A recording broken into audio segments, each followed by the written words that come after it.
ஆண்டவராகிய இயேசு கிறிஸ்துவின் விலையேறப்பட்ட பரிசுத்தமான நாமத்தில் அன்பின் வாழ்த்துக்கள்.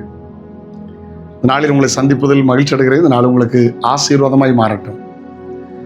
என்கிட்ட ஒண்ணுமே இல்லையே அப்படின்னு சோர்ந்து போனீங்களோ, இருக்கிறத வைத்து உங்களை ஆசீர்வாதமாய் கர்த்தர் உங்களை மாற்றுவார்.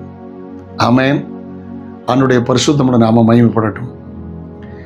அந்த 1 ராஜாக்கள் 4ஆம் அதிகாரம் 2ஆம் வசனத்தை வாசிக்கும் போது, அந்த தீர்க்கதரிசியின் புத்திரனுடைய மனைவி தன்னுடைய கணவனை இழந்து, மாமனாரை இழந்து, 2 பிள்ளைகளின் கடன்காரன் பிடித்து கொண்டு போக வருகிறது போல ஒரு சந்தர்ப்பம்.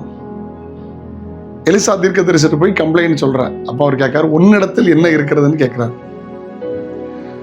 அவ கடன் பிரச்சனை இருக்குது, அவமானம் இருக்குது, நிந்தை இருக்கு, மரணம் இருக்கு, இதெல்லாம் நினைத்தவள் தன்னிடத்தில் உள்ளதை அவள் நினைக்க மறந்து விட்டாள்.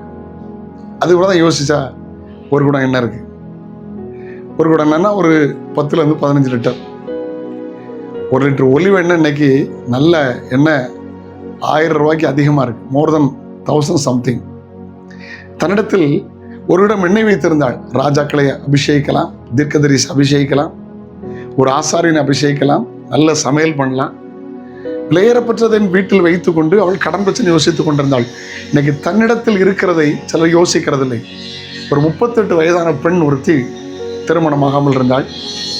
அவள் திரையில் நடிகரை பார்க்கும்போது, என்ன அழகு, எவ்வளோ பணம் சம்பாத்தியம் பண்ணுறாங்க, எனக்கு அது மாதிரி அழகு இல்லையே, புலம்பிக்கிட்டே இருப்பாளாம்.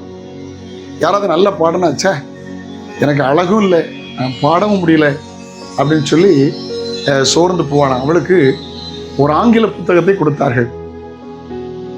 த மேஜிக் ஆஃப் பிலீவிங். அதில் என்ன இருக்குதுன்னா, இல்லாததை பார்த்து சோர்ந்து போகிறத விட உன்னில் இருக்கிறதை பார்த்து பயன்படுத்து என்ற வார்த்தை எழுதப்பட்டிருந்தது.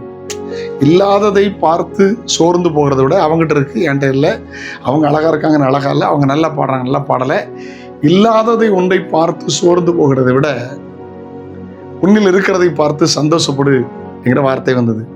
அவள் திரும்பி பார்த்தாள். தன்னிட்ட ஒரு ஜாலியாக பேசுகிற ஒரு சுவாபம் இருந்துச்சு. எல்லா நண்பர்களோடும் ஜாலியாக பேச ஆரம்பித்தாள். அவளுக்கு நிறைய ஃபேன்ஸ் கிடைக்க ஆரம்பித்தாங்க. பிறகு அநேக ப்ரோக்ராம் நடத்த ஆரம்பித்தாள். அநேகரை மகிழ்விக்கிற ஆரம்பித்தாள். பெரியவளாய் மாறிவிட்டாள். ஒரு உலக பிரகாரமான ஒரு மனுஷி ஒரு மோட்டிவேட் பண்ணுற ஒரு புத்தகத்தை படித்த போது தனக்குள் இவ்வளோ மாற்றம் வருமானால், ஜீவனுள்ள தேவனுடைய வார்த்தையை வாசிக்கிற உங்களுக்கு ஒன்று சொல்லுகிறேன். உங்களது ரட்சிப்பு இருக்கிறது, உங்களதில் அபிஷேகம் இருக்கிறது, உங்களதில் கிருபை இருக்கிறது, உங்களதில் தேவன் இருக்கிறார், உங்களதில் தேவ பிரசன்னம் இருக்கிறது, ஒன்றும் இல்லை என்று சொல்லிவிடாதீர்கள். அல்லேலூயா. கர்த்தர்களோடு இருக்கிறார். உங்களுக்கு தந்த தாளந்தை பாருங்கள், உங்களுக்கு தந்த கிருபைகளை பாருங்கள், பயன்படுத்துங்கள், நீங்கள் ஆசீர்வாதமாக இருப்பீர்கள். ஆண்டவர் தான் கேட்ட ஒன்றை என்னப்பா இருக்குது? ஆமென். இருக்கிறத சொல்லுங்க. கோலியாத்து பாருங்க, தன்னிடத்துல இருந்தது கவனம் கல்லும், அவ்வளவுதான். பெரிய அரக்கன் கோலியாத், கிட்டத்தட்ட 9.25 உயரம் இருக்கும், 6 முழம் 1 ஜான். ஆனால் தன்னிடத்துல இருந்த அந்த ஸ்தோத்திரம் கல்லால் கவனால் அந்த கோலியாத்தை ஜெயித்தான். Praise the Lord. ஆண்டவர் நல்லவர். கர்த்தர் உனக்கு இருக்கிற அந்த ஆண்டவர் சொல்லும் போது, உனக்கு இருக்கிற இந்த பலத்தோடு போய் ஆண்டவர் சொல்லுகிறார், கிதியோன்ட்ட இருக்கிறத பயன்படுத்துங்க, நீங்க ஆசீர்வாதமா இருப்பீங்க. சின்ன பணமா பரவாயில்ல, ஆரம்பிங்க, பெரிய பிசினஸா மாற்றுவார். சின்ன காரியமா பெரிதாய் கர்த்தர் மாற்ற முடியும். ஜெபிக்கலாமா? தகப்பனே, இயேசுவின் நாமத்தில் ஜெபிக்கணும்.